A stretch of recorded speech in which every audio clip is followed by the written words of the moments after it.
The race to 5G is on, and the battle for talent is getting fierce. Welcome to 5G Talent Talk with Carrie Charles, a podcast dedicated to helping you face the future workforce head on. Navigate this challenging talent landscape with innovative strategies to attract, retain, and engage people in this new world of work. Only here on 5G Talent Talk with Carrie Charles, CEO of Broadstaff Talent Solutions.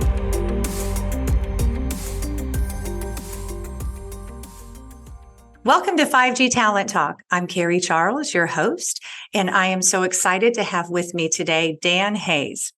Dan is a principal with PwC and leads the firm's enterprise strategy consulting practice for the technology, media, and telecommunications sector. Dan, thanks for joining me today. Yeah, thanks so much, Carrie. Really excited to be here. Yeah, so I'd love to hear a little bit more about how you got into this role or got into the seat that you're in today, and also how you developed your expertise in the telecom sector. Yeah, well, it feels like it's been a long and winding road, but I'll try and keep it short. I'm a self-proclaimed recovering engineer. I did my college studies at Georgia Tech. And while I was there, I was part of a co-op program and worked in the tech industry for a computer company, and decided that I really loved it, but really especially loved the business side of the tech industry. So after I graduated and went to work in the semiconductor side of computing, I actually left to go get an MBA. And while I was doing that, I was sort of exploring what I would do in the next phase of my life, and wound up really deciding to experiment with management consulting. And so took a role with a management consulting firm that specialized in working with very technically oriented industries, and loved the work, loved the people. So I've effectively been working with the same group of people for the past 25 years. And 12 years ago, we became part of PwC, and we're now part of PwC's strategy consulting arm. Along the way, my tech background sort of morphed into the telecom world. And I was very fortunate. I got exposed to some of the very early days of smartphones and wireless data while I was working in the semiconductor industry. And I decided that that was a great growth opportunity from a career perspective. And so started focusing on that when I got into consulting, and really have never looked back. So over the years, I've had the great pleasure of not only working on the technology side, but also on the telecom services side, and in both wireless and wireline and satellite. So been a great ride. So can you go a little deeper into your role at PwC and also the services that your team provides?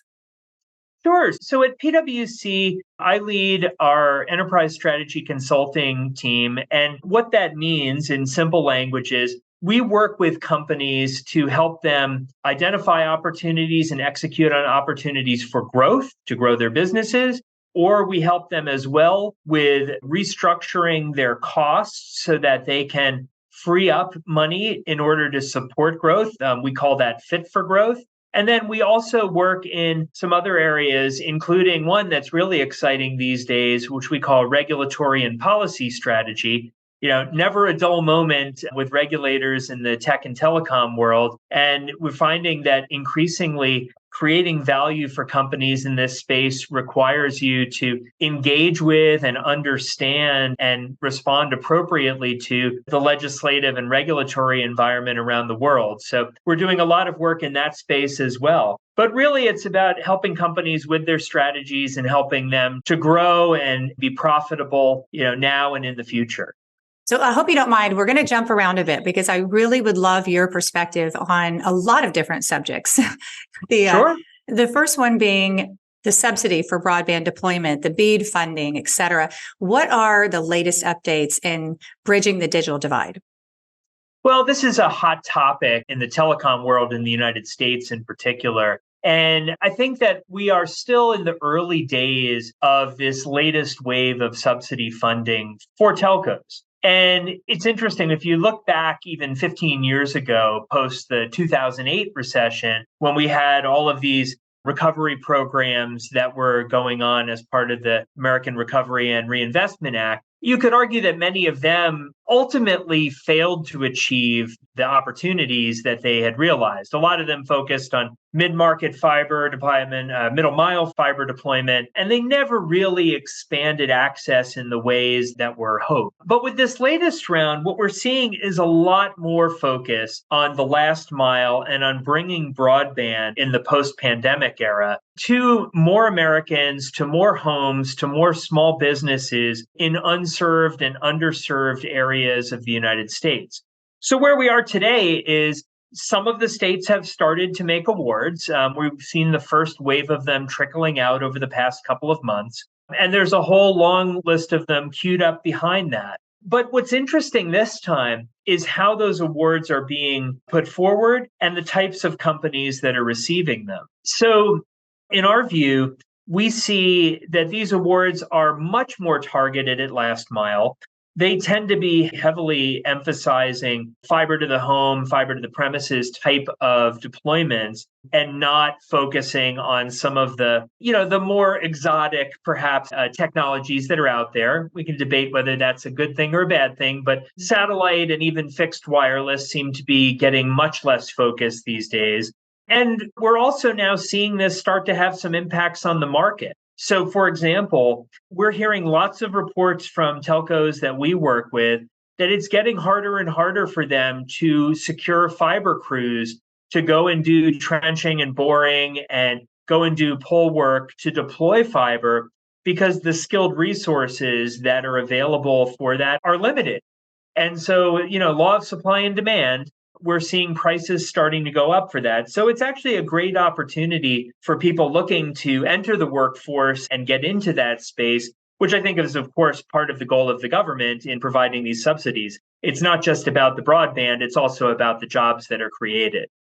Yes, absolutely. And I live that every single day. So I want to talk about another hot topic, which is CBRS.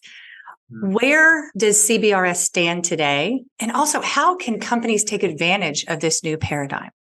Yeah, so CBRS is another great topic that really lives at this intersection of, regulation and business, right? So for those that aren't familiar with CBRS, it's really a set of unlicensed and or partially licensed spectrum that the US government freed up as a little bit of an experiment in order to enable spectrum sharing between the US military and commercial users.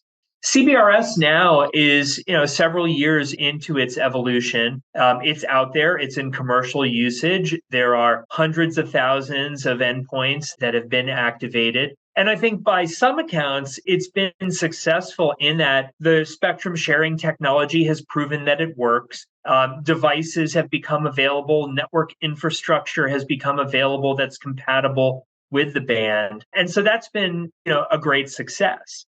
At the same time, there are many people that would argue that CBRS has not yet lived up to its potential. And the biggest indicator of that has been the relative lack of deployment of private wireless networks, whether they're using 4G or 5G technology, in commercial settings. We see lots of private wireless networks in public venues, things like football stadiums and basketball arenas and such. But the number of private venues that have really embraced private wireless and taken it to the next level to really transform their operations and their employee and customer experiences is still pretty limited, and it's still early days. So in that sense, I would say the jury is out on CBRS. And of course, other countries have been watching the United States quite closely to see if this sort of grand experiment that we've put forward with a large amount of spectrum, 150 megahertz of spectrum in the CBRS band, whether that really plays out in the way that it was intended. And now we're starting to see regulators look beyond CBRS to other spectrum bands. There are matters before the FCC today looking at several other bands that may have CBRS-like type of sharing paradigms implemented for them. But a lot of the progress for those is dependent upon the adoption of CBRS and the adoption of private wireless networks that utilize it. So CBRS aside, do you see any other opportunities or future spectrum demands and auctions in our future? Well, I'll say the US spectrum pipeline right now is probably about as thin as it's been in quite a while. Oftentimes the FCC has 3 or 4 bands queued up actively to be readied for auction. We don't really see any significant spectrum auctions on the horizon at the moment. And one would argue that this is a pretty rational moment to take a pause. We're effectively in between generations, right? 5G in the United States has been rolled out over the last 2 or 3 years. We're probably still another 5 or 6 years before we really start getting inundated with messaging around 6G, although some of it is starting to trickle out already. And so the pull for spectrum right now is more limited. Add to that growth in the US wireless industry has been placing significant financial pressures on all of the wireless operators, particularly our 3 large national operators. And it's a good time for them not to be having to think about spending 10, 20, $30 billion at a spectrum auction during a time when they're really focused on economizing and focused on managing the profitability of their businesses, as well as wrapping up the deployment of 5G and in some cases turning their attention more towards expansion of their fiber network. So not a lot ahead for us when it comes to spectrum auctions, but there are definitely several bands that are being debated right now. So one big challenge for companies, really all companies, has been supply chain issues. So what is the role of China in the telecom supply chain, and where are telecom companies at risk here? Yeah, this is a hot topic right now for sure. And, while supply chain became the center of attention over the past 3 years as we dealt with pandemic related shortages and shifts in supply chain, I'd say that, recent actions from the war in Ukraine to some of our tariff challenges and even some of our regulatory actions that have been taken by the United States and multiple other nations all have put supply chain back in the forefront of the attention within the tech and telecom world. So we see a couple of things happening right now. The first one is there is obviously a great deal of focus on protecting American and even, one would argue, Western interests in supply chain, particularly when it comes to technology and even more specifically around semiconductor content. We've seen lots of shortages of semiconductors over the past few years, which raised the consciousness about where the chips that make virtually everything work these days, from your car to your computer, those chips are critical for everything that we're doing. And so we're really becoming conscious of where do they come from.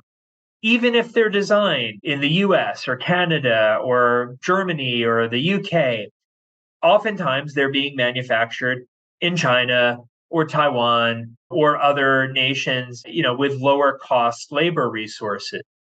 And that's exposing a lot of the weaknesses in the global supply chain when we do have shortages. So what we see happening is what we think of as a multipolar world. We see this multipolar world emerging where essentially groups of nations are banding together to create systems of supply that might be shared. And most importantly, you certainly see countries like Russia, China, and some of their allies starting to band together. And then you start to see the United States, much of Western Europe, and certain other countries banding together as well. That's causing some reorientation. And if you look recently at the CHIPS Act, for example, that was passed in the United States, it throws a bunch of money at continuing to develop more independent supply chains for semiconductor content, for chips. And so we see this evolving. And I guess most importantly, and lastly, what we're seeing is our clients that we work with, whether they're service providers or whether they're manufacturers, are really starting to take a hard and detailed look at their supply chains to gain a better understanding, a deeper understanding of where they actually live. Meaning, not just their primary supplier and where is their headquarters office, but where are that suppliers? Where are the manufacturing facilities? Where are they sourcing components and even materials from? A great example of this is when war broke out in Ukraine, I think before that, no one in the world really thought about the fact that more than 80% of the world's supply of helium, a critical element used in semiconductor manufacturing, was coming from Ukraine. That became immediately a critical link in the global supply chain that was suddenly broken. And so there's an opportunity for companies to really understand this and to start to develop contingencies and supplier plans that acknowledge some of the restraints and constraints that they may have to deal with in the future. Another resource that is in very short supply is our workforce, people. And you said it earlier. I mean, we're really struggling, especially in this industry, to find, skilled labor, even unskilled labor. But I'd like to know, Dan, where do you see, certain workforce trends or really opportunities that we can say, okay, here's a potential solution, or let's take advantage of this and, really help us to expand our workforce in this way. We need solutions and we're just struggling to find them here. Yeah, this is a huge concern, from an economic development standpoint, from a societal standpoint, and from just an economic standpoint. Here at PwC, we tend to think about this whole notion of workforce development in terms of upskilling. And the recent releases, some of the artificial intelligence tools, generative AI, has really cast a big light on this. And of course, you're hearing people talk yet again about how will this impact jobs? How will this impact workforce? And our perspective is that it's actually an opportunity to upskill people and prepare and arm them for the next generation of work, which is going to require people to understand how to interact with and use and develop automation, how to use digital tools to help them do their jobs better and more efficiently. And that generative AI and other things coming out, like low-code automation, are not actually threats to the workforce, but they're actually opportunities for better jobs that are out there. I think you could say the same thing about some of the infrastructure deployment opportunities that we spoke of earlier. When you think about the growth of private wireless, or you think about expansion of fiber optic networks, those require increasingly high-skilled jobs for everything from tower climbing and safety jobs to fiber splicing, which is definitely a high-skilled role. And those are roles that require training and employee development and upskilling, just as much as teaching someone who's an accountant to utilize, automation and bots to help accelerate closing the books. So those are great opportunities. And, our view is that companies should be embracing those. There's wonderful tools and programs out there to do that. And it's also opportunities for us to take certain segments of the population and utilize them for these type of roles. One of my favorite examples from the telecom industry is a few years ago, some friends of mine actually started an organization to take people who were leaving jobs in the US military, some of our bravest and hardest working people out there in society, and to upskill them to become tower climbers in the cellular industry. These are people who were already used to dangerous jobs, to following procedures, to being accountable for safety. And they're perhaps some of the greatest resources working in that space today. So it was a great opportunity to upskill them and prepare them for careers in the industry. Yes, I think upskilling, training, development, everything you just said, that is a big solution to the challenge we're facing. Let me ask you something, though. The smaller companies, that we deal with small, medium, and large companies in staffing every day.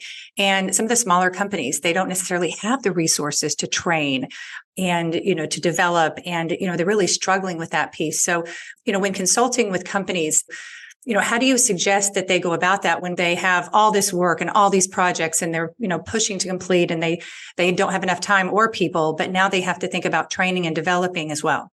Yeah. Well, I think there's several levers for that. One of them is you don't have to go it alone. So you can absolutely band together with other companies in your industry, with industry associations, with cooperatives in some cases that have resources effectively to collectively support the upskilling of workforce. And I think those are great opportunities and great ways not have to make the investment on your own, but to be able to do it as a group.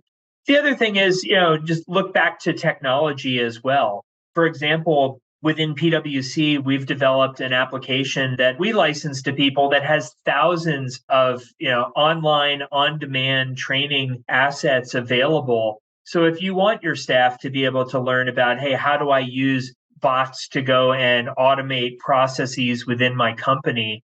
And that could be operational, that could be financial, it could be, human resources. Those things are really much more accessible now through online self-guided teaching than they ever have been. So the barriers are actually quite low. And I think really the best thing people can do is experiment. That was well said. And I know so many people are outsourcing their training and development these days. And we do have a lot of folks on the show that have companies in telecom that provide the training and development. So I thought that was spot on. Dan, thank you for coming on the show today. This has just been enlightening. I've really, really enjoyed it. How can we reach you and or your team and learn more about your services? Yeah, Carrie, no, thanks so much for having me. It's really been a pleasure. People can certainly feel free to reach out to me. My email address is Dan.Hayes, Hays, no E in that, at PwC.com. So Dan.Hayes at PwC.com. You can check us out online at PwC.com as well. And happy to get people connected and to chat about any opportunities or needs that folks have. Fantastic. Dan, thanks so much for coming on the show. My pleasure. You take care.